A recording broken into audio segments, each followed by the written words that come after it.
హల్లెలూయా. దేవుని నామానికి మహిమ కలుగును గాక. దేవుని యొక్క వాక్యాన్ని కొద్ది నిమిషాలు ధ్యానం చేద్దాం. చూడండి, ద్వితీయోపదేశకాండము 4వ అధ్యాయము 29వ వాక్యం, పేజ్ నెంబర్ 149. అయితే అక్కడ నుండి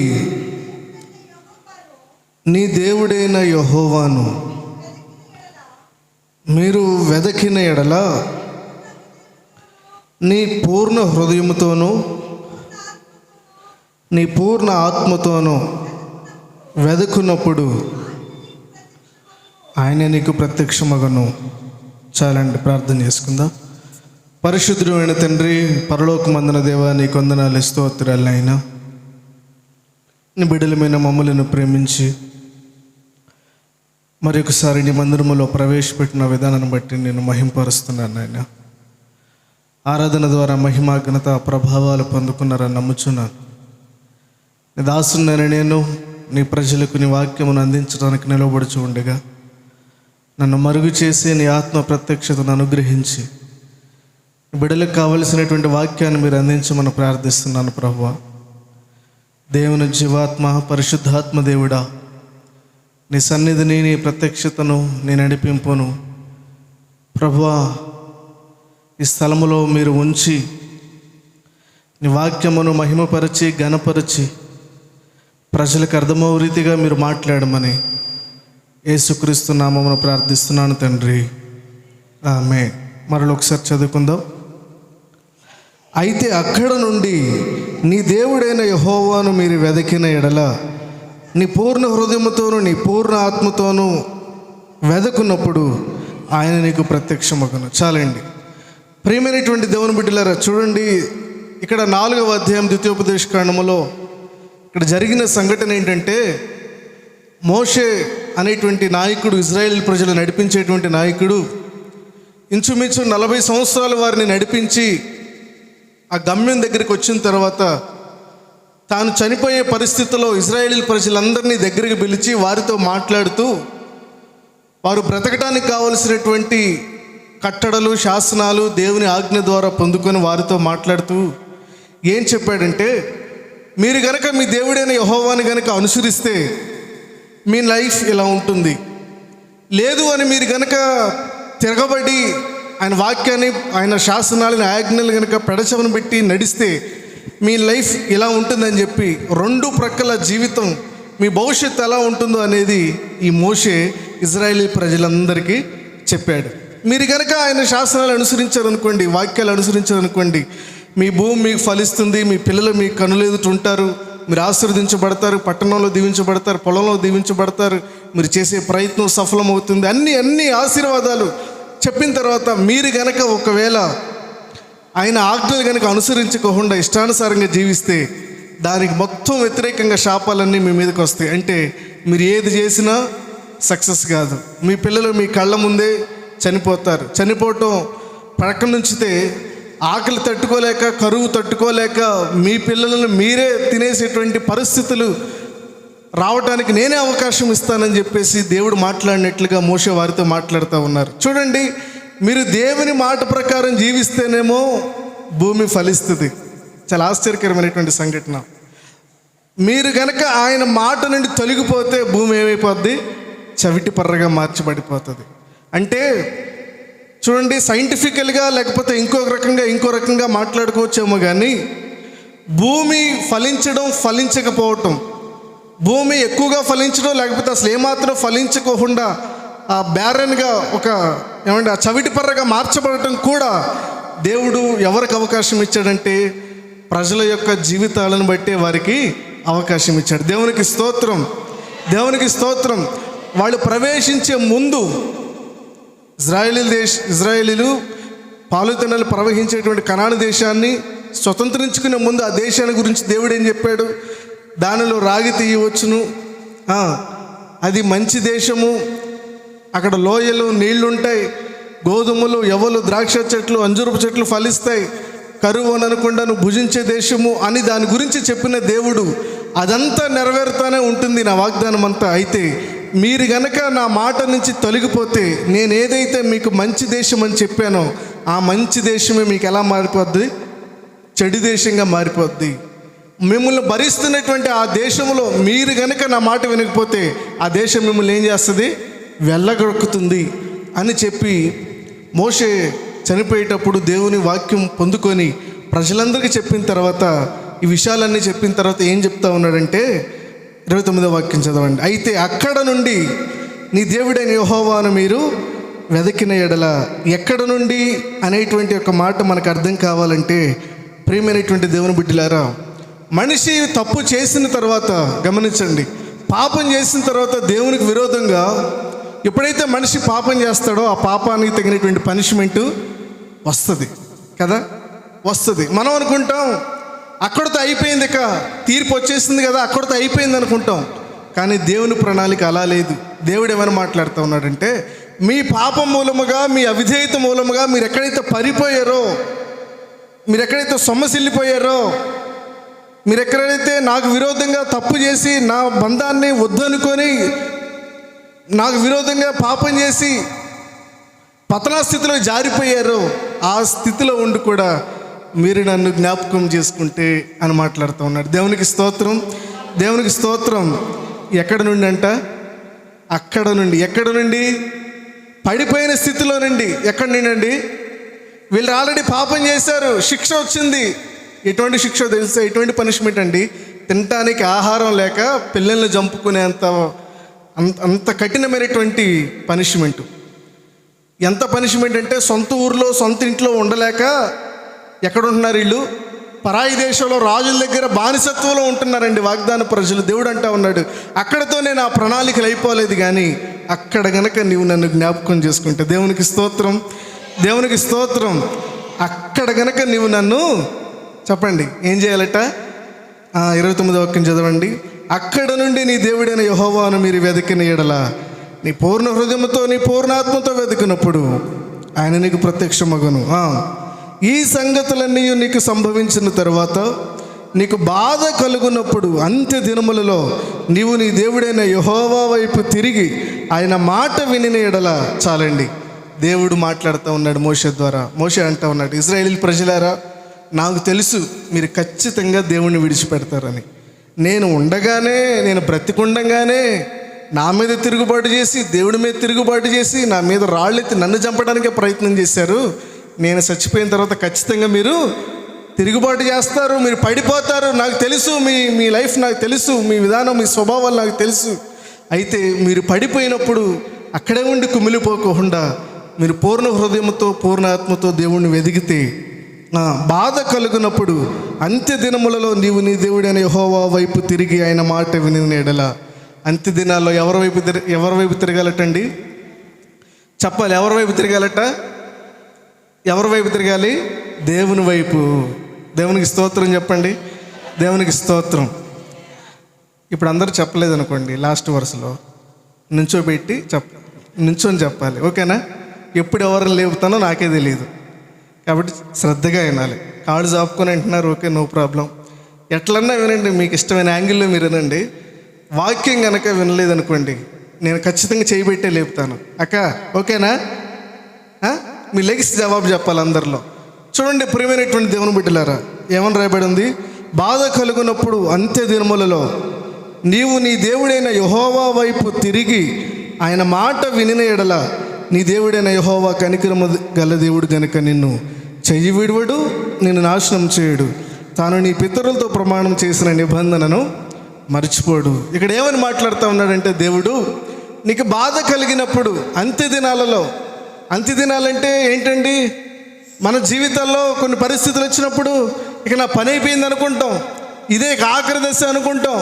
ఒక బలమైన మరణకరమైన రోగం వచ్చిందనుకోండి, లేకపోతే ఆర్థిక పరిస్థితులు చిన్నభిన్నములు అయిపోయినాయి అనుకోండి, సమస్యలు ఎక్కువైపోయినాయి అనుకోండి, ఏమనుకుంటాం? ఇక నా చాప్టరు అయిపోయింది, ఇక నా వల్ల కాదు, ఇక నాకు కనుచూపు మేర నిరీక్షణకు ఆధారము లేదు, ఇక నా పని అయిపోయింది అనుకుంటాం. దేవుడు అంటా ఉన్నాడు, ఆ సందర్భంలో, ఆ పరిస్థితిలో, అక్కడ నుండి అంత్య దినాలుగా నీకు అనిపించేటువంటి ఆ రోజులలో, ఆ పరిస్థితుల్లో నీకు బాధ కలిగినప్పుడు ఎవరి వైపు చూడాలట? నీవు నీ దేవుడైన యెహోవా వైపు తిరిగి ఆయన మాట విని. దేవునికి స్తోత్రం, దేవునికి స్తోత్రం. దేవుని ప్రేమ, దేవుని ప్రణాళిక ఒకసారి చూడండి. తప్పు చేస్తే శిక్ష వచ్చింది, దేవుడు అక్కడితో వదిలేసేయలేదు, నీ పాపం నువ్వు అనుభవించాలని వదిలేసేయలేదు. కానీ తిరిగి ఆయన ఎలా చూస్తున్నాడంటే వస్తే చేర్చుకోవడానికి సిద్ధంగా ఉన్నాడు. వాళ్ళ భవిష్యత్తు చెప్పాడు, మీరు మాట వినరు, అయినా కానీ మీరు నా దగ్గరికి వస్తే నేను మిమ్మల్ని చేర్చుకుంటాను. అలా అని చెప్పేసి దేవుని కృపని మీరు హేతువు చేసుకొని దేవుడు ఎట్టైనా చేర్చుకుంటాడులే అని పాపం చేయమాకండి. బుద్ధిపూర్వకంగా ఏం కాదులే దేవుడు చేర్చుకుంటాడులే అని కనుక తప్పు చేస్తే క్షమాపణ కష్టం. కానీ బై మిస్టేక్ ఒకవేళ పొరపాటును చేస్తే మాత్రం దేవుడు ఖచ్చితంగా అంగీకరిస్తాడు. చూడండి, దేవుడు మాట్లాడుతూ ఉన్నాడు, అక్కడ నీకు బాధ కలిగినప్పుడు అంత్యదినాల్లో నీవు నన్ను జ్ఞాపకం చేసుకుంటే, నీవు నా వైపు తిరిగితే నేను నిన్ను ఏమని రాయబడి ఉంది, నీ దేవుడైన యెహోవా కనికిరము గల దేవుడు, నిన్ను చేయి విడవడు, నిన్ను నాశనం చేయడు, తాను నీ పితరులతో ప్రమాణం చేసిన నిబంధనను మర్చిపోడు. ప్రియమైనటువంటి దేవుని బిడ్డలారా, ఎందుకు దేవుడు స్వీకరిస్తాడు చెప్పండి? ఎందుకు దేవుడు స్వీకరిస్తాడట? దేవునికి స్తోత్రం. కేవలం ఆయన యొక్క గుణాతిశయమును బట్టి, తన క్యారెక్టర్ని బట్టి, ఆయన వ్యక్తిత్వాన్ని బట్టి. ఏంటి ఆయన వ్యక్తిత్వం అంటే, తన దగ్గరకు వచ్చేవాడు ఎవడైనా కావచ్చు, ఎంత పాపైనా కావచ్చు, ఏ స్థితిలో అయినా వచ్చు, ఎన్ని గాయాలైనా చేయొచ్చు, కానీ వస్తే స్వీకరించేటువంటి గుణాతిశయం. ఆయన కనికరం గల దేవుడు కనుక ఆయన నిన్ను చెయ్యి విడువడు, నాశనం చేయడు, కానీ నీ పితరులతో చేసిన నిబంధనను ఆయన మరిచిపోడు. ప్రియమైనటువంటి దేవుని బిడ్డలారా, ప్రార్థనలో ఒక ప్రాముఖ్యమైనటువంటి విషయం, నాకు వాక్యంలో అర్థమైన సంఘటన ఏంటంటే, మీరు ఎవరి ప్రార్థన అయినా తీసుకోండి, అబ్రహాం మొదలుకొని పాత నిబంధనలు ఎవరి ప్రార్థనలైనా తీసుకోండి, మోషే ప్రార్థన కానీ, తర్వాత నాయకుడిగా ఉన్న యెహోషువ ప్రార్థన కానీ, వీళ్ళిద్దరి తర్వాత న్యాయాధిపతులు చేసిన ప్రార్థనలు కానీ, వీళ్ళిద్దరి తర్వాత రాజులు చేసిన ప్రార్థన కానీ, అంటే దావీదు కానీ, సొలొమోను కానీ, తర్వాత రాజులు కానీ, దాని తర్వాత ఎజ్రా, నెహెమ్యా కాలంలో దానియేలు చేసిన ప్రార్థన కానీ, తర్వాత ఈ ప్రవక్తలందరి ప్రార్థన కనుక మీరు ఒకసారి స్టడీ చేస్తే ఒక కామన్ ఫ్యాక్టర్ ఉంటుంది. అందరిలో ఒకే ఒక కామన్ ఫ్యాక్టర్ ఏం కనిపిస్తుంది అంటే, ఎవరు ప్రార్థన చేసినా, ఏ పరిస్థితుల్లో ప్రార్థన చేసినా, ప్రార్థన చేసేటప్పుడు దేవుడికి నిబంధనను గుర్తు చేశారు. దేవునికి స్తోత్రం. దేవుడు చేసిన నిబంధనను వారు ఏం చేశారంటే, ప్రభువా నీవు అబ్రహాము, ఇస్సాకులతో, యాకోబులతో చేసిన ప్రమాణమును జ్ఞాపకం చేసుకుని, ఆయన మా పితరులను ఐగుప్తు నుండి తీసుకొచ్చి, ఆ బాహుబలం లేదయ్యా, ఇప్పుడు ఆ బాహుబలం చూపి అయ్యా, ఆ శక్తి చూపి అయ్యా, ఆ ఆశ్చర్యకారాలు చూపి అయ్యా, ఒక్కసారి ఆ ప్రమాణాన్ని, ఆ నిబంధనను జ్ఞాపకం చేసుకో ప్రభు అని ఎవరు ప్రార్థన చేసినా దేన్ని బట్టి ప్రార్థన చేశారండి? దేవుడు చేసిన నిబంధనను ఎత్తిపెట్టి ప్రార్థన చేశాడు. మోషే కూడా అంటా ఉన్నాడు, నీవు ఆయన వైపు చూచి ప్రార్థన చేసినప్పుడు దేవుడు ఏం జ్ఞాపకం చేసుకుంటాడంట? నిబంధనను జ్ఞాపకం చేసుకుంటాడు. దేవునికి స్తోత్రం, దేవునికి స్తోత్రం. కాబట్టి ప్రియమైనటువంటి దేవుని బిడ్డలకు మనం కూడా ప్రార్థన ఎలా చేయాలంటే, ఏదో వేస్ట్ మాటలు, నోటికి వచ్చిన మాటలు అన్నీ పలకటం కాదండి, ఖాళీ మాటలు, ఊరికే శబ్దం చేయటం కాదు, కానీ ఒక సాలిడ్ ప్రేయర్, శక్తివంతమైన ప్రార్థన, వాక్యాన్ని బట్టి, ఆయన నిబంధనను బట్టి, క్రీస్తు ద్వారా వాగ్దానాలన్నీ కూడా మనకి అవునన్నట్టుగా ఉన్నాయని వాక్యం సెలవిస్తుంది. కాబట్టి ఆ నిబంధనను కనుక ఎత్తిపెట్టి ప్రార్థన చేస్తే ఖచ్చితంగా దేవుడు అంగీకరించడానికి సిద్ధంగా ఉన్నాడు. ఎవరైనా కావచ్చు, ఏ పరిస్థితుల్లో ఉన్నా కావచ్చు, ఎంత హీనత స్థితికి దిగజారిపోయినా కావచ్చు, ఆయన వైపు చూస్తే ఏం చేస్తాడంట? దేవుడు ఏం చేస్తాడంట? చేర్చుకుంటాడంట. చెయ్యి విడువడు, నాశనం చేయడైనా. దావీదు ప్రార్థన చేస్తాడు, ప్రభువా నాకు అసలు ఆలోచనకి నాకేం అర్థం కావట్లేదు ప్రభువా, ఈ తెలివి, ఈ ఆలోచన ఇదంతా నా ఊహకు మించింది, నాకేం అర్థం కావట్లేదు, నేను ఎక్కడికి వెళ్ళినా నువ్వు ఉంటున్నావు, ఆకాశానికి ఎక్కితే నువ్వు ఉంటున్నావు, భూమి మీద ఉంటున్నావు, సముద్ర దిగంతంలో ఉంటున్నావు, పాతాళలో ఉంటున్నావు. ఎందుకు ఉంటున్నాడు తెలుసా? ఎందుకు ఉంటున్నాడండి? చూడండి, కీర్తనల గ్రంథం ఒకసారి చూడండి.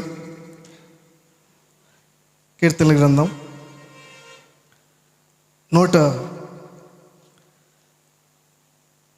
139వ అధ్యాయం 5వ వాక్యం, 139:5.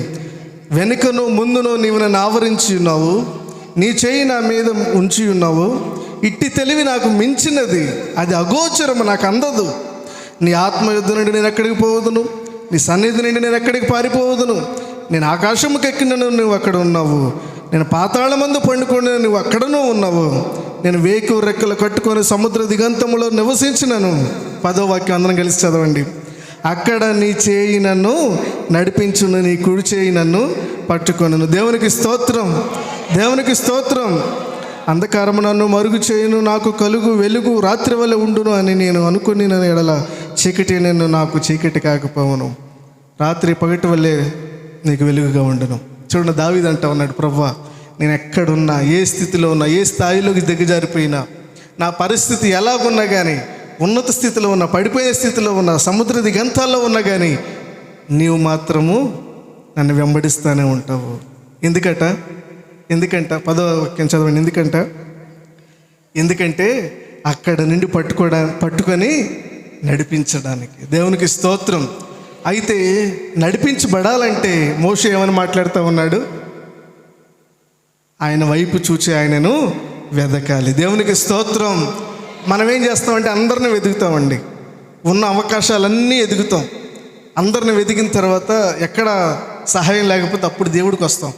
కానీ నీకు అవకాశం ఉన్నా కానీ ఆ అవకాశాన్ని సద్వినియోగం చేసుకోనుకోకుండా మొదటే దేవుని మీద కనుక ఆధారపడితే, దేవుని వెతికితే దేవుడు ఖచ్చితంగా ఎంతో సంతోషించేటువంటి దేవుడై ఉన్నాడు. ఎందుకంటే ఆయన కనికరము కలిగినటువంటి దేవుడు. ఆయన లక్షణం ఏంటంట? కనికరము కలిగినటువంటి దేవుడు. ప్రేమైనటువంటి దేవుని బిడ్డలారా, ఈరోజు మన వాక్యం దేవుణ్ణి వెతకాలి. ఎవరిని వెతకాలి?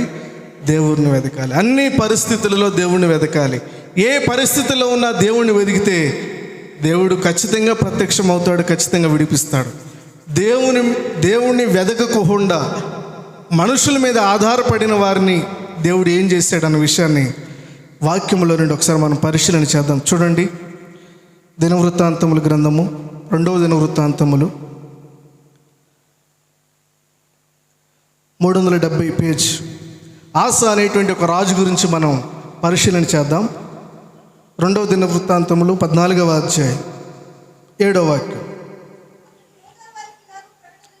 ఓకే, మన దేవుడైన యెహోవాను మనం ఆశ్రయించినందున ఆయన మన చుట్టూను నెమ్మది కలుగజేసి ఉన్నాడు. దేశమందు మనం నిరభ్యంతరముగా తిరగవచ్చును. పట్టణములను కట్టించి వాటిని ప్రాకారములను, గోపురములను, గుమ్మములను, ద్వారబంధములను అమర్చుదము. కాగా వారు పట్టణములను కట్టి వృద్ధునందిరి. చాలండి. 7వ వాక్యం మరలా చదవండి.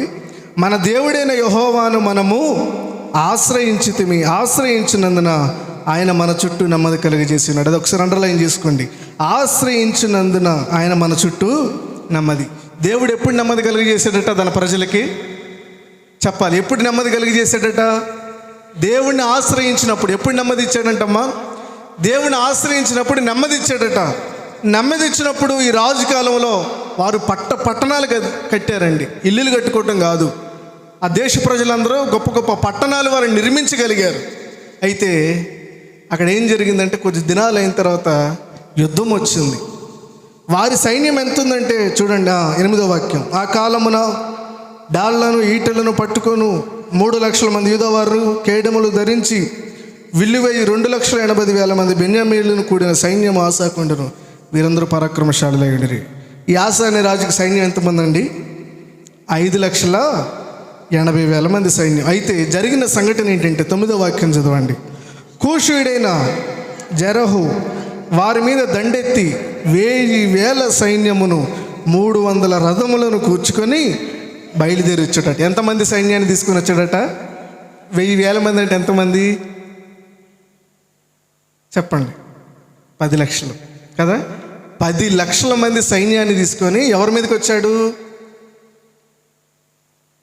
ఆసా మీదకి వచ్చాడు. ఆసా ఇతనికి ఆధ్యాత్మికమైన పరిస్థితి ఎలా ఉంది? దేవుణ్ణి ఆశ్రయించేటువంటి వ్యక్తిగా ఉన్నాడట. దేవునికి స్తోత్రం, దేవునికి స్తోత్రం. నాయకన్నా దేవునికి స్తోత్రం. ఎంతమంది సైన్యంతో వచ్చాడు? 10 లక్షల మంది సైన్యాన్ని తీసుకొని శత్రువు వస్తే ఇతనికి ఎంతమంది ఉన్నారు? 5,80,000 మంది. ఇతను ఏం చేశాడంటే 11వ వాక్యం చదవండి. ఆసా తన దేవుడైన యెహోవాకు మొర్రపెట్టి, యెహోవా విస్తారమైన సైన్యము చేతిలో ఓడిపోకుండా బలము లేని వారికి సహాయము చేయుటకు, అండర్లైన్ చేసుకోండి, బలము లేని వారికి సహాయం చేయుటకు నీకన్నా ఎవరనూ లేరు. మా దేవా యెహోవా మాకు సహాయం చేయము, నిన్నే నమ్ముకొని ఉన్నాము. నీ నామమును బట్టి ఈ సైన్యమును ఎదిరించుటకు బయలుదేరి వచ్చి ఉన్నాము. యెహోవా నీవే మా దేవుడును, నరమాత్రులను నీ పైన జయమందునయ్యకుమని ప్రార్థింపగా యెహోవా కూషులను ఆశ ఎదుటను యూదావారి ఎదుటను నిలువనీయక వారిని మొత్తినందున వారు పారిపోయిరి. ప్రియమైనటువంటి దేవుని బిడ్డలారా, ఇక్కడ జరిగిన సంఘటన ఏంటంటే, ఆసా మీదకి పక్కన కూషీలు వచ్చారు, ఇథియోపియన్స్. సుమారు 10 లక్షల మంది సైన్యాన్ని తీసుకుని వచ్చినప్పుడు ఈ ఆసా అనేటువంటి రాజు మీదకి వచ్చినప్పుడు ఈయన ఏం చేశాడంటే, ఎవరిని ఆశ్రయించాడట? దేవుడిని ఆశ్రయించాడు. ప్రార్థన చేశాడు, ప్రభువా నీకంటే బలము కలిగిన వారు, బలము లేని వారికి సహాయం చేయగలిగినటువంటి నీ వంటి దేవుడు ఎవరు కూడా లేరయ్యా. మా ఆశ, మా నిరీక్షణ నీవే. నీవు కనుక వదిలేసావంటే మా పని అయిపోయినట్టే. దయచేసి మాకు సహాయం చేయి ప్రభువా. వారిని ఎదిరించలేము, వారికి ఇనుప రథాలు ఉన్నాయి, వారు రథాలు తీసుకుని వస్తూ ఉన్నారు, మాకు శక్తి లేదని ప్రార్థన చేసినప్పుడు దేవుడు ఏం చేశాడంటే ఆ 10 లక్షల మందిని దేవుడే మొత్తాడట. దేవునికి స్తోత్రం, దేవునికి స్తోత్రం. దేవుడు మొత్తినందువల్ల వాళ్ళందరూ ఏమైపోయారట? ఏమైపోయారు? పారిపోయారండి, పారిపోయారు. ఎప్పుడు పారిపోయారు? దేవుడు వారిని మొత్తినప్పుడు. ఎప్పుడు దేవుడు మొత్తాడు? దేవునికి స్తోత్రం. దేవుణ్ణి ఆశ్రయించాడు. ఎవరిని ఆశ్రయించాడండి? జనరల్గా ఏం చేస్తారంటే, రాజులు ఏం చేస్తారు, పక్క దేశాన్ని సైన్యాన్ని తీసుకోవటం, బాడీకి కుదుర్చుకొని యుద్ధానికి వెళుతూ ఉంటారు. కానీ ఆసా అనేటువంటి రాజు ఏం చేశాడంటే, దేవుణ్ణి ఆశ్రయించాడు కనుక దేవుడు అతన్ని బలపరిచాడు. దేవుడు అతనికి ఆశ్చర్యకరమైనటువంటి సహాయం దయచేశాడు. అంతా బాగానే ఉంది. ఇంచుమించు 35 సంవత్సరాలు అయిపోయింది తన ఏలుబడిలో.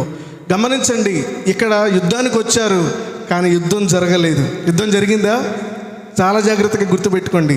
యుద్ధం చేయడానికి శత్రువులు వచ్చారు కానీ వీళ్ళు వెళ్ళి పోరాడలేదండి. దేవుడే ఆ 10 లక్షల మందిని మొత్తాడు, వాళ్ళ ఆలోచనలు మార్చాడు, వాళ్ళు పారిపోయారు.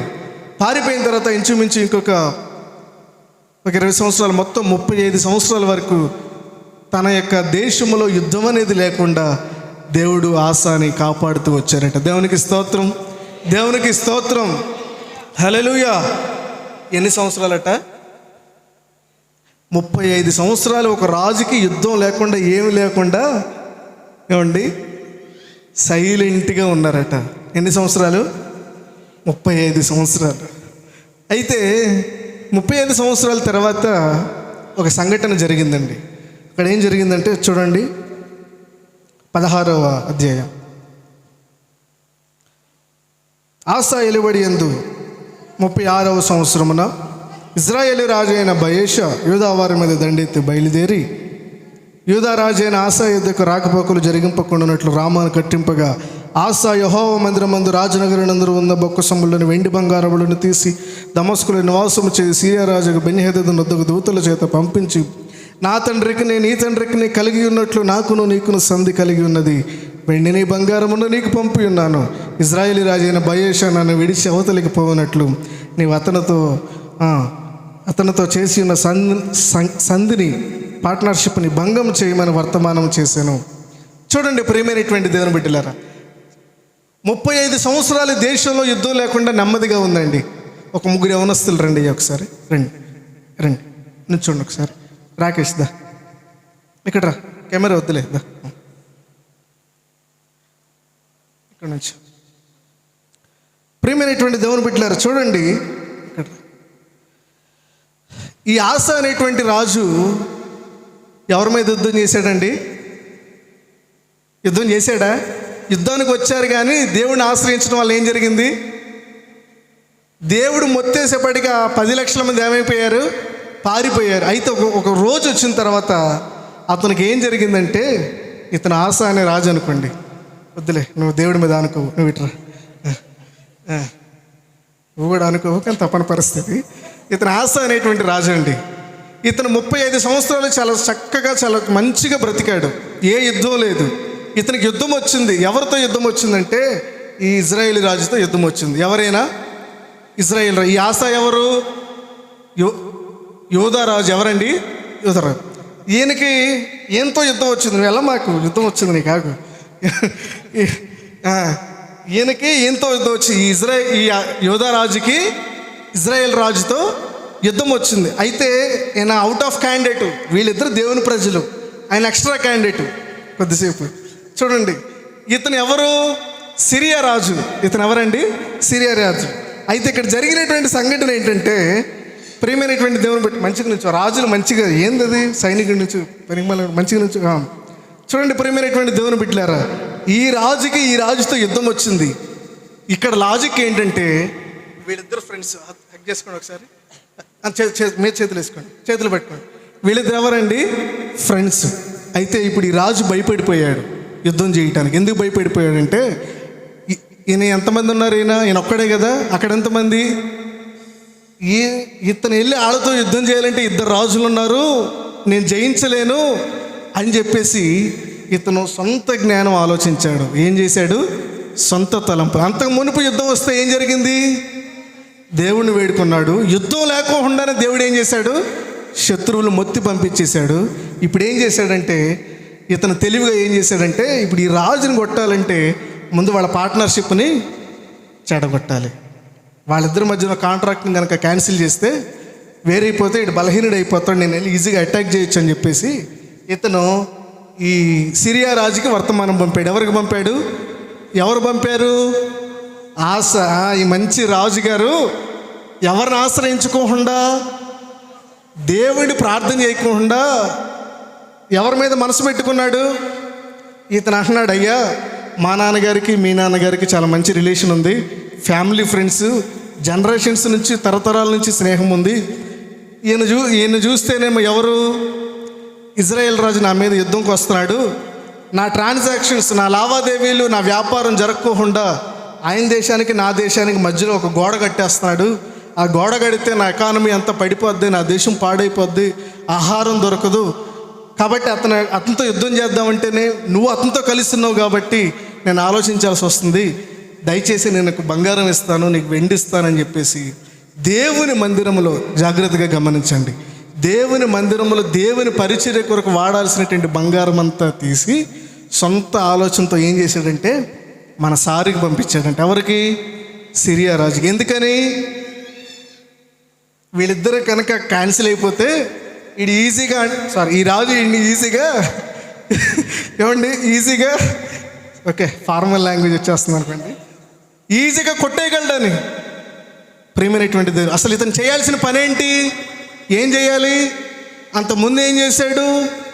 అంతకుముందు ప్రార్థన చేసినట్టుగా దేవుణ్ణి ప్రార్థన చేయకుండా సొంత ఆలోచనతో ఏం చేశాడంటే డైరెక్ట్గా సిరియా రాజుతో టైఅప్ పెట్టుకొని, మీరిద్దరూ కనుక పార్ట్నర్షిప్ క్యాన్సిల్ చేస్తే నేను వెళ్ళి యుద్ధం చేస్తాను అని సిరియా రాజు మీద అతను తన మనసు మూపాడట. థ్యాంక్ యూ, నన్ను వెళ్ళండి. చూడండి, కూర్చోండి. ప్రేమైన దా దా దా దా నాన్న దా కూర్చోండి. సిరియా రాజు గారు రండి. అయ్యా ఇజ్రాయేల్ రాజు గారు రండి. జాన్ ఇట్రా నాన్న, దా స్టేజ్ ఫీర రావాలి. కృపాల్ దా రాదా? అయ్యా ఎరిసిరా దా. ఇప్పుడు ఒక ప్రవక్త వస్తున్నాడు, అందరూ చప్పట్లు కొట్టండి. ఇప్పుడు ఒక ప్రవక్త గారు వస్తున్నారు, దీర్ఘదర్శి అయినటువంటి హనానీ గారు. ప్రవక్త కాళ్ళు ప్యాంట్లు పైగా ఉంటే అట్లా టీషర్ట్తో వస్తున్నారు ప్రవక్త. చప్పట్లు కొట్టండి ఒకసారి. ప్రవక్త టీషర్ట్తో వస్తున్నాడండి. ఈ ప్రవక్త వచ్చి మాట్లాడుతున్నాడు. ఏమని మాట్లాడుతున్నాడు? 7వ వాక్యం చదవండి, 16:7. ఆ కాలం ముందు దీర్ఘదర్శి అయిన హనానీ యూదారాజు అయిన ఆసా యుద్ధకు వచ్చి అతనితో ఇలాగూ సెలవిస్తే ఏమని ప్రకటిస్తున్నాడు చూడండి. రాజా, ఆసా రాజా విను ఒకసారి. నీవు నీ దేవుడైన యెహోవాను నమ్ముకొనక సిరియా రాజును నమ్ముకుంటువే. సిరియా రాజు యొక్క సైన్యము నీ వశము నుండి తప్పించుకొని పోయాను. చూడు, బహు విస్తారమైన రథములను, గుర్రపు రౌతులను గల కూషీలను, లూబీయులను గొప్ప దండే వచ్చిరు కదా. అయినను నీవు యెహోవాను నమ్ముకునేందున ఆయన వారిని నీ చేతికి అప్పగించాను. ఇప్పుడు ఈ ప్రవక్త వచ్చేసి, ప్రవక్తలు రాజుల దగ్గరికి వచ్చి చేతులు కట్టుకుంటే ఎట్లా? నువ్వు కమాండింగ్ పొజిషన్లో ఉండాలి. ఈ ప్రవక్త చేయి చూపి నాయన, ఈ రాజుతో అంటూ ఉన్నాడు, ఆసారాజా చేయి చూపి, ఏలు చూపించి మాట్లాడుతూ ఉన్నాడు. ఆసారాజా చూపి నాయన, ఇంకా అవ్వలేదు అంటూ ఉన్నాడు. రాజా, నీవు అంతకు మునుపు ఏమొచ్చింది నీకు? యుద్ధం వచ్చింది. 10 లక్షల మందిని తీసుకొని ఎవరు వచ్చారు? కూషీయుడు అయినటువంటి రాజు వచ్చాడు కదా. వచ్చినప్పుడు నువ్వు దేవుడిని ఆశ్రయిస్తే దేవుడు ఏం చేశాడు? వాళ్ళందరిని మొత్తి వెళ్ళగొట్టాడు. అప్పుడు ఆశ్రయించిన దేవుడు ఇప్పుడు ఆశ్రయించడు. ఇప్పుడు మరలా ఏదో ఇజ్రాయేల్ రాజు ఏదో గోడ కడుతున్నాడని చెప్పేసి భయం వేసి నీ ఎకనామిక్ యాక్టివిటీ అంతా ఆగిపోద్దని చెప్పేసి, లాక్డౌన్ అయిపోతుందని చెప్పేసి నువ్వు సిరియా రాజుని నమ్ముకున్నావు కదా. ఎందుకు నమ్ముకున్నావయ్యా? కాబట్టి ఇప్పుడు నీకు పనిష్మెంట్ ఏంటో చూడు. 9వ వాక్యం. తన ఎడల యథార్థ హృదయం గల వారిని బలపరచుటకై యెహోవా కనుదృష్టి లోకమందంతటా సంచారం చేయుచున్నది. ఈ విషయమందు నీవు మత్తి తప్పి ప్రవర్తించితే గనుక ఇది మొదలుకొని, జాగ్రత్తగా వినండి, ఇది మొదలుకొని నీకు యుద్ధములే కలుగును. ఇతను చేసిన పొరపాటు ఏంటంటే, యుద్ధం వచ్చినప్పుడు యుద్ధం చేయాలండి. ఎవరైనా యుద్ధం చేయకూడదా? చేయాలి. కానీ ఇతను చేసిన పొరపాటు ఏంటంటే, దేవుణ్ణి ఆశ్రయించకుండా, దేవుణ్ణి వెదక్కోకుండా, దేవుని వైపు చూడకుండా మతి తప్పి తన జ్ఞానాన్ని, తన యొక్క మనసుని ఆధారం చేసుకున్నాడు. దేవుడు అంటా ఉన్నాడు, అయ్యా, ప్రవక్త వచ్చి మాట్లాడుతూ ఉన్నాడు, అంతకుముందు యుద్ధం కలిగినప్పుడు నువ్వు జయించావు కదా, నువ్వు దేవుడిని ఆశ్రయిస్తే దేవుడు విజయం ఇచ్చాడు కదా. ఇప్పుడేమైంది? ఇప్పుడెందుకు వేరే శత్రువుతో నువ్వు వెళ్ళావు? కాబట్టి ఇక నుండి దేవుని యొక్క తీర్మానం ఏంటంటే, ఎప్పటి నుండి నువ్వు చనిపోయేదాకా నీకు అన్నీ యుద్ధాలే యుద్ధాలే యుద్ధాలే. ఎందుకండి యుద్ధాలు ఎందుకు జరుగుతున్నాయి చెప్పండి? మనం అనిపించే యుద్ధాలు ఎందుకు జరుగుతున్నాయి చెప్పండి? దేవుని మీద నమ్మకం పెట్టుకోకబట్టే యుద్ధాలన్నీ, దేవుని వైపు చూడకపోవడం వల్లే యుద్ధాలన్నీ. అక్కడ చాలా చక్కగా రాయబడి ఉంటుంది. ఈ యథార్థ హృదయం అన్న విషయం నేను చాలాసార్లు చదివాను, విన్నాను, కానీ దాని పాయింట్ అర్థం కాలేదు. దీని బ్యాక్గ్రౌండ్ చూస్తే ఇప్పుడు అర్థమవుతుంది. యథార్థ హృదయం అంటే ఏంటంటే దేవుని మీద ఆధారపడటం. దేవునికి స్తోత్రం. యథార్థ హృదయం అంటే ఏంటండి? దేవుని మీద ఆధారపడ్డ. దేవుడి వాక్యం, దేవుని ప్రవక్త మాట్లాడుతూ ఉన్నాడు, ఆశారాజా, యథార్థవంతులను బలపరచడానికి, యథార్థ హృదయం కలిగిన వారిని బలపరచడానికి దేవుడు ఏం చేస్తున్నాడంట? లోకమంతటా సంచారం చేస్తూ ఉన్నాడు. ప్రతి ఇంటిని, ప్రతి వీధిని, ప్రతి పట్టణాన్ని దేవుడు ఏం చేస్తున్నాడంటే చెక్ చేస్తూ ఉన్నాడట. ప్రతి హృదయాన్ని దేవుడు పరిశీలన చేస్తూ ఉన్నాడట. ఏమని పరిశీలన చేస్తున్నాడంటే, ఈ వ్యక్తి నా మీద ఆధారపడుతుందా లేదా, నిజంగా నన్ను ఆశ్రయిస్తూ ఉందా? నన్ను ఆశ్రయిస్తే నేను ఏం చేయాలి? నేను బలపరచాలి. దేవునికి స్తోత్రం. నేను బలపరచాలి. I have to strengthen them. నేను బలపరచాలి అని చెప్పి దేవుడు ప్రతి వారిని పరిశీలిస్తూ ఉన్నాడు. అంటే కీర్తన గ్రంథంలో 2-3 చోట్ల రాయబడి ఉంటుంది కదా, ఏమని? వివేకము కలిగి దేవుని వెతుకు వారు కలరేమో ఆయన. దేవుడు పైనుండి ఆకాశం నుండి నరులను పరిశీలిస్తే ఏం జరిగిందంటే, అందరూ త్రోవ తప్పి, వివేకంతో, విజ్డమ్తో, ఏమండి, నాలెడ్జ్తో, వివేకము కలిగి దేవుణ్ణి వెతికేవారు ఎవరు లేరు. దేవుణ్ణి వెతకట్లేదట. ఈ ఆశారాజు 35 సంవత్సరాలు బాగానే ఎతికాడండి. కానీ చిన్న ప్రాబ్లం వచ్చేప్పటికి సొంత జ్ఞానాన్ని ఉపయోగించుకున్నాడు. దేవుడు మాట్లాడుతూ ఉన్నాడు, నీవు నన్ను వెతకలేదు కాబట్టి ఇక నుంచి నీ జీవితాంతము కూడా పోరాటాలే. కాబట్టి ప్రియమైనటువంటి దేవుని బిడ్డలారా, యథార్థ హృదయులను బలపరచడానికి యెహోవా కనుదృష్టి లోకమందంతటా సంచారము చేయుచున్నది. చెప్పండి, యథార్థ హృదయులను బలపరచడానికి యెహోవా కనుదృష్టి లోకమందంతటా సంచారం చేయుచున్నది. దేవుడు ప్రతి వారిని చూస్తూ ఉన్నాడట. యథార్థ హృదయం గల వారు ఉన్నారేమో, వారిని బలపరుద్దాం, వారికి శక్తినిద్దాం, వారిని ఆదరిద్దాం, వారిని పుష్ చేద్దాం, వారు ముందుకు వెళ్ళేటట్టుగా వాళ్ళని సహకరిద్దామని చూస్తున్నారు. కానీ ప్రతి వారు ఏమండి, పొర్రికో బుద్ధి కదా, ఏదో సొంత ఆలోచనలు, సొంత తలంపులు, సొంత జ్ఞానం హేతు చేసుకుంటున్నాం తప్ప దేవుని వైపు ఎవరు చూడట్లేదు. మన భయం ఏంటంటే, తప్పు చేసాం కదా, దేవునికి విరోధంగా జీవిస్తున్నాం కదా, దేవుని వైపు ఆధారపడితే దేవుడు సహాయం చేస్తాడా, దేవుడు ఆదరిస్తాడా, దేవుడు హెల్ప్ చేస్తాడా అనే భయం ఉంటుంది. కానీ మోషే అంటూ ఉన్నాడు, ఏమని మాట్లాడుతూ ఉన్నాడు? అక్కడ నుండి నీ దేవుడైన యెహోవాను కనుక వెదిగితే, పూర్ణ హృదయంతో, పూర్ణ ఆత్మతో వెదిగితే ఆయన ప్రత్యక్షమవుతాడు. ఎందుకంటే ఆయన కనికిరమ కలిగినటువంటి దేవుడు. దేవునికి స్తోత్రం, దేవునికి స్తోత్రం. కాబట్టి ప్రియమైనటువంటి దేవుని బిడ్డలారా, బైబిల్లో మరి ఒక రాజు గురించి మనం ఒకసారి పరిశీలన చేసే వాక్యాన్ని ముగించుకుందాం. దావీదు యొక్క జీవితంలో జరిగినటువంటి కార్యము 265 నంబర్ పేజీ నంబర్ 2 సమూయేలు 15వ అధ్యాయం 13వ వాక్యం.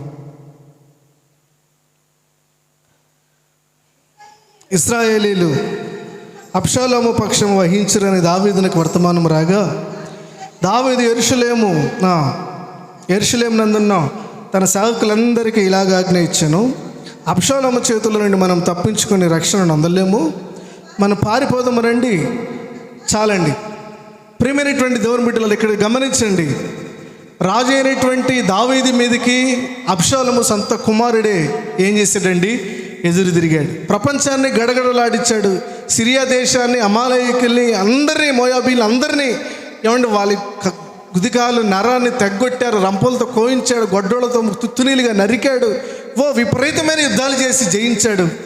ఆఖరికి ఇంటిలో వచ్చినటువంటి యుద్ధం వచ్చేపాటికి తాను ఫైట్ చేయగలడు. గమనించండి, దావీదు ఖచ్చితంగా అబ్షాలోమును చంపాలనుకుంటే చాలా సునాయాసనంగా చంపేయగలడు, చాలా సునాయాసనంగా జయించగలడు. కానీ కొడుకు అనేటువంటి ప్రేమ అడ్డొచ్చి దావీదు పారిపోతూ ఉన్నాడు. దేవుని వాక్యంలో రాయబడి ఉంటుంది, దావీదు దగ్గర ఉన్నటువంటి సైన్యం అట కుడి చేత్తో ఎడమ చేత్తో 2 చేతులతో కూడా వడిసెల రాయి విసరగలిగిన వారు, సింహముఖం వంటి ముఖము కలిగిన వారు, వారందరూ కూడా వారు బలవంతులు. ఏమంటే అడవిలో జింక పాదములంత పాదవేగము కలిగినటువంటి వారు, యుద్ధశాలులు వారు. ఇంచుమించు ఒక్కొక్కడు సుమారు 300-400 మందిని చంపగలిగినటువంటి సమర్థులు. వారిలో దోదో కుమారుడైనటువంటి ఎలియాజరు అనే ఒక వ్యక్తి ఉంటాడు. ఆ ఎలియాజరు అనేటువంటి వ్యక్తి అట యుద్ధానికి వెళితే పక్కనున్న సైన్యం అందరూ భయపడి వెళ్ళిపోతే ఇతను ఒక్కడే చూడండి కత్తి చేతికి తిమ్మిరి కొనేదాకా యుద్ధం చేసేటట్టు. దేవునికి స్తోత్రం. అటువంటి బలమైనటువంటి సైనికులు దావీదు పక్షంగా ఉన్నారు. కానీ కొడుకు మీద ప్రేమతో పారిపోతూ ఉన్నాడు. పారిపోతూ ఉన్నప్పుడు ఏడుస్తా పారిపోతూ ఉన్నాడు. కొంచెం దూరం వెళ్ళిన తర్వాత అతనికి వర్తమానం వచ్చింది. ఏంటంటే అబ్షాలోము పక్షంగా అహీతోపేలు అనేటువంటి వ్యక్తి చేరి ఉన్నాడు. ఈ అహీతోపేలు అనేటువంటి వ్యక్తి ఎవరంటే ఇతను దావీదికి ఒక చీఫ్ అడ్వైజర్ అనమాట. దావీదికి ఒక మంచి కౌన్సిలర్. పక్కన కూర్చొని ఆలోచన చెప్పి యుద్ధం ఎలా చేయాలి, ఎవరిని ఏం చేయాలి, ఎలా చేయాలి, రాజ్యంలో జరిగే పరిస్థితులు ఏంటని ముఖ్య సలహాదారుడు. ఎవరు? అహీతోపేలు. దావీదికి భయం వేసింది. ఎందుకని? అహీతోపేలు యొక్క ప్రభావం ఏంటో దావీదికి తెలుసు.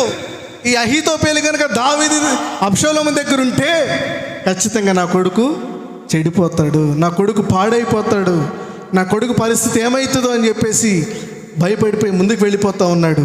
చూడండి ప్రియమైనటువంటి దేవుని బిడ్డలారా, చాలా ఆశ్చర్యం వేస్తుంది. 30వ అధ్యాయం 30వ వచనం చదవండి. అంతలో అయితే 15:30 వలువ చెట్ల కొండ ఎక్కుచు ఏడ్చుచు తల కప్పుకొని పాదరక్షణ లేకుండా కాలినడకను వెళ్ళాను. అతని అద్దనున్న జనులందరూ తలలు కప్పుకొని ఏడ్చుచు కొండ ఎక్కిరి.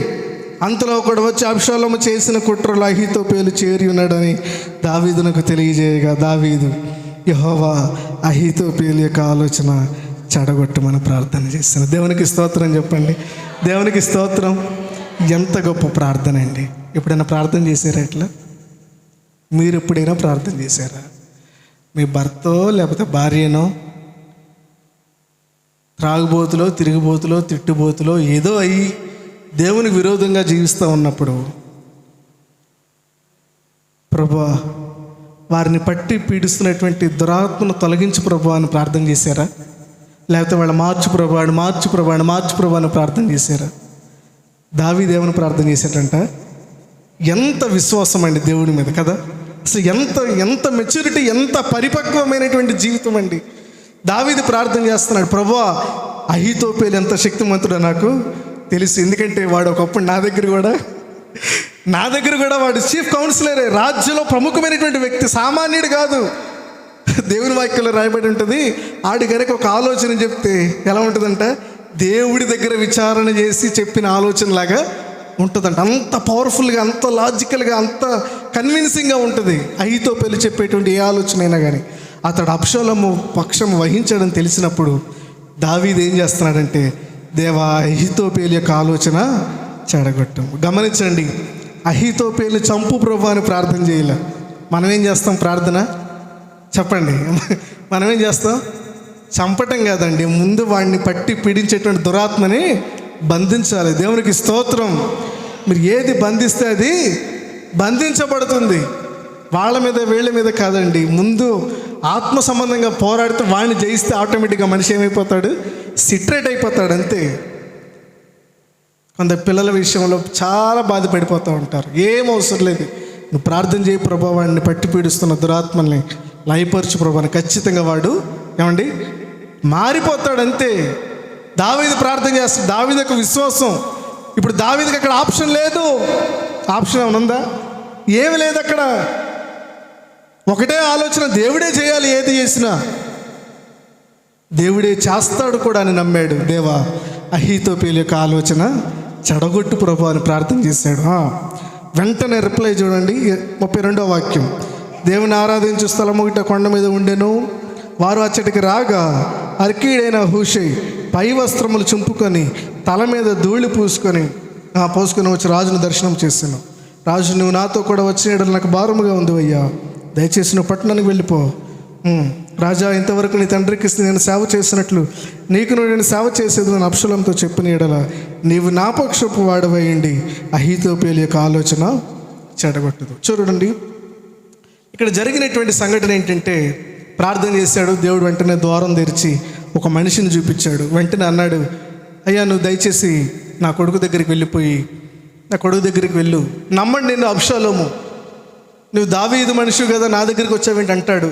నువ్వు చెప్పు, నీ తండ్రికి నేను సేవ చేసినట్లు నీకు కూడా సేవ చేస్తాను అని చెప్పు, నమ్ముతాడని చెప్పేసిన తర్వాత అక్కడ వెళ్ళారు. జరిగిపోతూ ఉంది. వెంటనే అబ్షాలోము ఏం చేశాడంటే, తన దగ్గర ఉన్నటువంటి ఈ ముఖ్య సలహాదారుడు ఎవరు, అహీతోపేలు దగ్గర పిలిచి చెప్పాడు ఏం చేద్దామని చెప్పి. అహీతోపేలకు ఆలోచన చెప్పాడు. ఏంటి అహీతోపేలు చెప్పిన ఆలోచన ఏంటంటే, అబ్షాలోము రాజా, ఇప్పటికి రాజ్యంలో కొంతమంది ఉన్నారు. ఈ ఉన్న వాళ్ళందరిలో ఇంకా కొంతమంది మీ నాన్న వస్తాడు, మీ నాన్న ఏదో పొడుస్తాడు, రాజ్యం చేస్తాడని నమ్మకంతో ఉన్నారు. కాబట్టి మిగిలిన వాళ్ళు కూడా నీ వైపు త్రిప్పాలి, వారి హృదయాలను బలపరచాలంటే నువ్వేం చేయాలంటే ముందు మీ నాన్న లేకుండా నీవు చెయ్యాలి. కాబట్టి నేను చెప్పేటువంటి ఆలోచన ఏంటంటే, నీవు పర్మిషన్ ఇస్తే నేను ఒక 12,000 మంది ఒక మంచి సైన్యాన్ని తీసుకొని ఇప్పుడు వెళ్ళి మీ తండ్రి అయిన దావీదు మీద పడతాను. నడిచి నడిచి నడిచి అలిసిపోయి ఉన్నాడు కదా, అలిసిపోయిన వాడి మీద నేను గనక వెళ్ళి అరణ్యంలో మంచు పడిన రీతిగా ఒకేసారి గప్పుమని మీద పడ్డాం అనుకో, తప్పించుకోలేడు. వెంటనే ఫైట్ చేసి చంపేసి నేను వస్తాను, నువ్వు ఇష్టం వచ్చినట్టు నువ్వు ఇక రాజ్యం చేసుకోవచ్చు అని చెప్పాడు. ఈ ఆలోచన బాగుందా లేదండి? ఏమండి, అబ్షాలోము తరపున ఆలోచించండి, బాగుందా లేదా? చాలా చక్కగా ఉంది. చూడండి ప్రేమైనటువంటి దేవుని బిడ్డలారా, ఆ విధంగా చేస్తే వెంటనే అబ్షాలోము దావీదును చంపేయచ్చు, దావీదు దగ్గర ఉన్న వాళ్ళందరూ పారిపోవచ్చు, అబ్షాలోము యొక్క రాజ్యం స్థిరం అవ్వచ్చు. కానీ ఇక్కడ జరిగిన సంఘటన ఏంటంటే, దావీదు ప్రార్థన చేశాడు కదా, ఏమని చెప్పండి, ఏమని ప్రార్థన చేశాడు? అహీతోపేలు యొక్క ఆలోచన చెడగొట్టు ప్రభు అని ప్రార్థన చేశాడు కదా. అబ్షాలోము అన్నాడు, నీ ఆలోచన బాగానే ఉంది, ఆ హూషైని కూడా పిలిపించండి అని హూషైని కూడా పిలిపించి అడిగేపాటికి హూషై అన్నాడు, అయ్యా ఇప్పుడే వద్దు, ఇప్పుడే వెళ్ళి యుద్ధానికి వద్దు, దావీదు దగ్గర ఉన్నవారు చాలా బలవంతులు. చదవండి.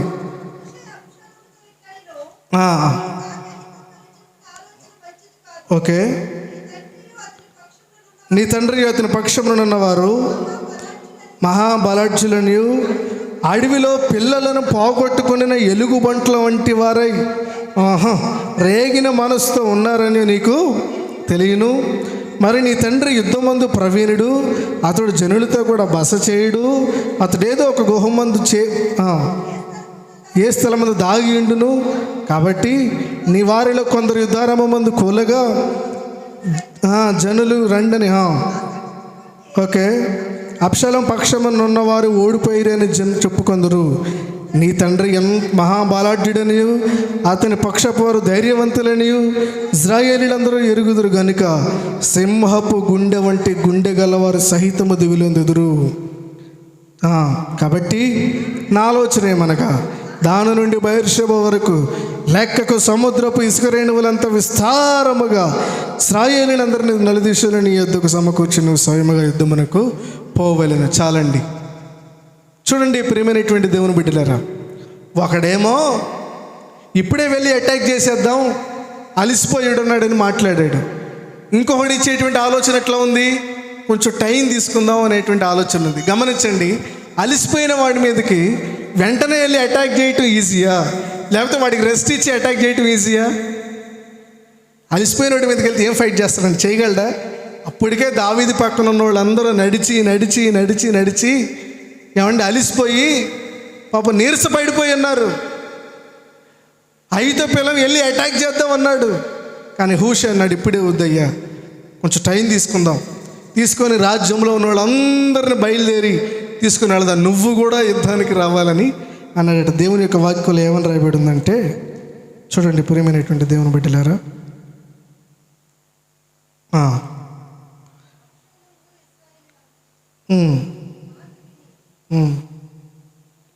23 17 చదవండి.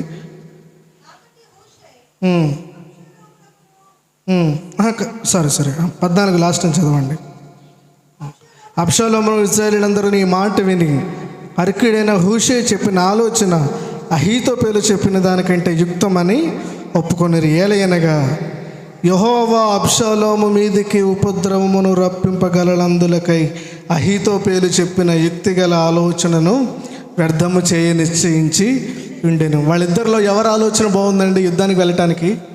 అహీతోపెలు చెప్పిన ఆలోచన బాగానే ఉంది, కానీ ఎందుకు అది సక్సెస్ కాలేదంటే దావీదు ప్రార్థన చేశాడు, దేవా అహీతోపెలు యొక్క ఆలోచన చెడగొట్టు. దేవునికి స్తోత్రం, దేవునికి స్తోత్రం. ఎందుకంటే దావీదు అంతగా నమ్మాడు, ఎదుటివారి మనస్సులను నువ్వు స్వాధీనం చేసుకొని నీకు అనుకూలంగా చేయగలవు, అది మాత్రమే కాకుండా నీ సేవకుడికి ప్రయోజనకరంగా కూడా ఎదుటివారి ఆలోచనను మార్చగలవని అని దావీదు నమ్మాడు. దేవునికి స్తోత్రం.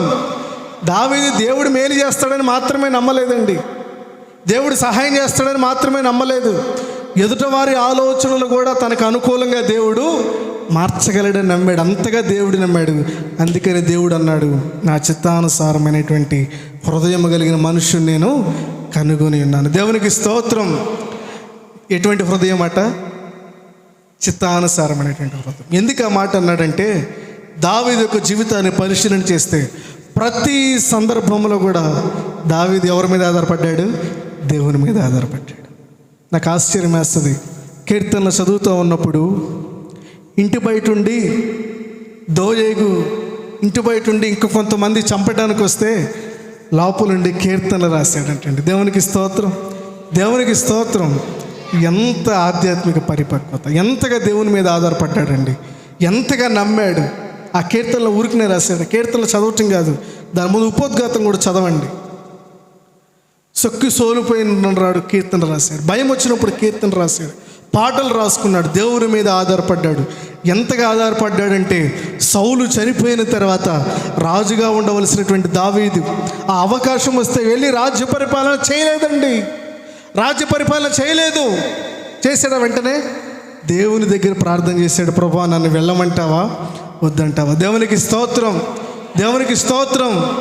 నువ్వు రాజుగా అభిషేకించావు కదా ప్రభా సమూయేలు ద్వారా, అక్కడ సౌలు చనిపోయాడు, మరి నేను వెళ్ళి సింహాసనం మీద కూర్చోమంటావా వద్దంటావా? దేవుడు అన్నాడు, వెళ్ళు దావీదు వెళ్ళు. వెళ్ళంటే మరలా ప్రార్థన చేస్తున్నాడు, ప్రభువా వెళ్ళాలంటే మరి ఏ ఊరు వెళ్ళాలి, ఏ పట్టణం వెళ్ళాలి? చాలా పట్టణాలు ఉన్నాయి కదా ఇజ్రాయెల్ దేశంలో, ఏ టౌన్లోకి వెళ్ళాలి ప్రభువా? ఏమండి, ఇప్పుడు రాజుగా ఉండాలనుకున్నవాడు ముందు వెళ్ళి సింహాసనం చేయాలనుకుంటాడో దేవుని దగ్గర ఎన్ని కనుక్కోవాలనుకుంటాడో చెప్పండి కదా? అంటే చూడండి, ఒక మనిషి ఒక ఆశ కలిగి ఉన్నా కూడా ఒక స్థానం కొరకు దానిని పొందుకోవాలని వెళ్ళకోకుండా దేవుని దగ్గర కనిపెట్టాడు. దేవునికి స్తోత్రం, దేవునికి స్తోత్రం. రాజు ఎక్కడికన్నా వెళ్ళొచ్చండి, ఏ పట్టణంలోనికి వెళ్ళవచ్చు, రాజు వెళ్ళకూడదా? రాజ్యం మొత్తం అయిందే, అయినా దేవుని అడుగుతూ ఉన్నాడు, ప్రభువా ఏ పట్టణంలోనికి నేను వెళ్ళి సింహాసనాన్ని అధిరోహించాలి? అందుకని దేవుడు మాట్లాడాడు, నా చిత్తానుసారమైనటువంటి హృదయం కలిగిన వాడు. హిత్యుడైన ఉరియా సంగతి ఎందు తప్ప దావీదు అన్ని విషయాల్లో కూడా నా యందు యథార్థ హృదయం కలిగి జీవించాడని దేవుడు సాక్ష్యం ఇచ్చినట్లుగా దేవుని యొక్క వాక్యంలో రాయబడింది. కాబట్టి ప్రియమైనటువంటి దేవుని బిడ్డలారా, మనం ఏ స్థితిలో ఉన్నా జాగ్రత్తగా గమనించండి. మీ ఆధ్యాత్మికమైనటువంటి పరిస్థితిని మీరు అంచనా వేయొద్దు. మీరు పడిపోయిన స్థితిలో ఉన్నా, పాపం చేసిన స్థితిలో ఉన్నా సరే, ఆయనని ఆహ్వానిస్తే ఖచ్చితంగా దేవుడు వస్తాడు, ఖచ్చితంగా దేవుడు స్వీకరిస్తాడు. నా యుద్ధకు వచ్చేవారిని నేనేమాత్రం కూడా, ఆడెవడైనా కావచ్చు, ఏ పరిస్థితిలో వచ్చినా రావచ్చు, what ever the reason maybe, ఒక్కసారి నా దగ్గరికి వచ్చాడంటే I will never caste out from my presence. నా సన్నిధిలో నుండి నేను ఏమాత్రం కూడా నేను తోలివేయను, బయటికి పంపించాను. కానీ మనం ఏం చేస్తామంటే, సాతానుడు ఏం చేస్తాడంటే మనం చేసిన పాపాలన్నీ గుర్తు చేస్తూ ఉంటాడు, మనం చేసిన తప్పులన్నీ గుర్తు చేస్తూ ఉంటాడు. దేవుడు నీకు నమ్మకంగా అన్ని బెనిఫిట్స్ చేస్తే నువ్వు తప్పు చేసావుగా, మనం ప్రార్థన చేస్తే దేవుడు ఆలకిస్తాడా అనే చిన్న విత్తనం పడేస్తాడు. ఆ విత్తనం చెట్టై కూర్చుంటుంది, ప్రార్థన చేయకుండా కూర్చుంటాం మనం. ప్రేమైనటువంటి దేవుని బిడ్డలారా, ఏం పర్వాలేదు. దేవుని యొక్క వాక్యం మాట్లాడుతూ ఉంది, ఎదురాడు ప్రజల కొరకు, లోబడనలోని తన ప్రజల కొరకు దేవుడు దినమంతా తన చేతులు చాచి అట్లా చాచే ఉంచాడట దేవుడు. ఎవరి కోసము? ఎవరి కోసమండి? లోబడిన వాళ్ళని ప్రజల కొరకు అండి, ఎదురు తిరిగే వారి కోసం అండి, ఎదురు తిరిగే వారి కోసం దేవుడు దినమంతా చేతులు చాచి ఉంచాడు. వాళ్ళని విడిచిపెట్టి వెళ్ళిపోయారు కానీ చెప్పేసి వదిలేయలేదు దేవుడు. వాడి పాపానికి వాళ్ళు అనుభవిస్తారులే, వదిలేయలేదు. కానీ దేవుడు అంటా ఉన్నాడు, అక్కడ నుండి కనుక నీవు నా వైపు చూస్తే నేనేం చేస్తాను?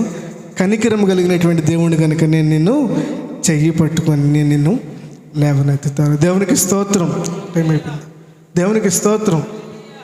కాబట్టి ప్రియమైనటువంటి దేవుని బిడ్డలారా, దేవుని వైపు చూస్తే, దేవుని కార్యాలను చూస్తే మనం దేవుని యొక్క దేవునిని మనము ఖచ్చితంగా పొందుకుంటాం. ఏ పరిస్థితిలో ఉన్నా గుర్తుపెట్టుకోండి, ఏ స్థితిలో ఉన్నా. మోషే అంటే ఉన్నాడు, అక్కడ నుండి నీవు నీ దేవుడని యెహోవాను చెప్పాలి. అక్కడ నుండి నీ దేవుడని యెహోవాను జ్ఞాపకం చేసుకొని వెదిగితే, అంత్య దినాల్లో బాధ కలిగినప్పుడు, దుఃఖం కలిగినప్పుడు నీవు నన్ను వెదిగితే నేను నీకు ప్రత్యక్షం అవుతాను. ఆస అనే రాజు 35 సంవత్సరాలు దేవుడిని వెతికాడు. తన జ్ఞానాన్ని ఉపయోగించుకొని చేసేపాటికి దేవుడు ఏం చేశాడంటే, ఇక నీకు బ్రతుకు కాలం అంతా కూడా నీకు యుద్ధాలే. దావీదు ప్రార్థన చేశాడు, దేవా అహీతోపెలు యొక్క ఆలోచనలు నీవు చెడగొట్టగలవనైనా, నేను నిన్నే నమ్ముకున్నాను, నువ్వేం చేస్తావో తెలియదు, నువ్వు అహీతోపెలు యొక్క ఆలోచన నీవు చెడగొట్టు ప్రభు అని ప్రార్థన. దేవుడి మీద ఆధారపడ్డాడు. ఎవరి వైపు చూచాడండి? దేవుని వైపు చూచాడు. శ్రమ వచ్చినప్పుడు, యుద్ధం వచ్చినప్పుడు దేవుని ఆశ్రయించాడు కనుక వాక్యం సెలవిస్తూ ఉంది, ఆయన చుట్టుప్రక్కల ఏం కలుగజేశాడట? నెమ్మది కలుగజేశాడు. తలలు వంచండి, ప్రార్థన చేసుకుందాం. అందరూ మోకరించినట్లయితే ప్రార్థన చేసుకుందాం. దేవుని వైపు చూచే హృదయం కావాలయ్యా, నీ వైపు చూచే జీవితం. మనుషుల వైపు, శరీరాలను తనకు ఆధారముగా చేసుకొనొచ్చు. యెహోవా మీద నుండి తన హృదయమును తొలగించుకున్నాడు శాపగ్రస్తుడు.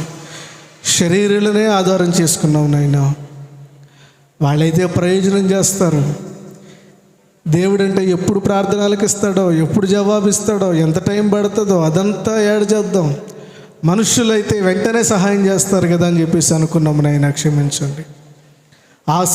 రాజు నిన్ను ఆశ్రయించినంత కాలము నీవు అతని క్షేమాన్నిచ్చావు, నెమ్మదినిచ్చావు ప్రభా. నేను ఆశ్రయించకుండా మనుషుల వైపు చూచిన వెంటనే యుద్ధాలు ప్రారంభమయ్యాయి. మా జీవితాల్లో యుద్ధాలు, పోరాటాలు, అనారోగ్యాలు, సమస్యలు, బలహీనతలు ఇవన్నీ కూడా కేవలం నీ వైపు చూడడం లేదు కాబట్టి నాయనా, నీ వైపు చూచేటువంటి యోగ్యకరమైన, ఆధ్యాత్మికమైన, ఉన్నతమైన జీవితాన్ని మాకు నూతనముగా ప్రసాదించమని ప్రార్థన చేస్తూ ఉన్నాం ప్రభువా. దావీదు ప్రార్థన చేశాడు కదా, దేవా నా కన్నుల ఎదుట నిన్ను ఉంచుకొని ఉన్నాను, నా చేతులు నీ వైపు చాపుచున్నాను, ఇదిగో నీ కృప నా ఎదుట ఉంచుకొని ఉన్నాను, ఏమీ సందేహపడకుండా యెహోవా మీద నన్ను ఆశ పెట్టుకొని ఉన్నాను. నిజమే, నేను ఎంతో ఆశ పెట్టుకున్నాడు కనుకనే తన మేలు అనుభవించాడు. ఇశ్రాయేలు యెహోవా మీద ఆశ పెట్టుకును, ఆయన ఏదో కృప దొరుకును, ఆయన ఏదో సంపూర్ణ విమోచన దొరుకును అని మీరు రాయించారు. అదేవిధంగా మీరు మాట్లాడారు, ఇది మొదలుకొని నీ దేవుడైన యెహోవా మీదనే ఆశ పెట్టుకును, ఇన్ని వాక్యాలు మీరు మా కొరకు వ్రాయించినా కానీ ఇదిగో ప్రభువా ఆధారపడలేకపోతూ ఉన్నాం, ఆశ్రయించలేకపోతూ ఉన్నాం ప్రభువా, నీ వైపు చూడలేకపోతూ ఉన్నాము, నిన్ను వెతకలేకపోతూ ఉన్నాము తండ్రి.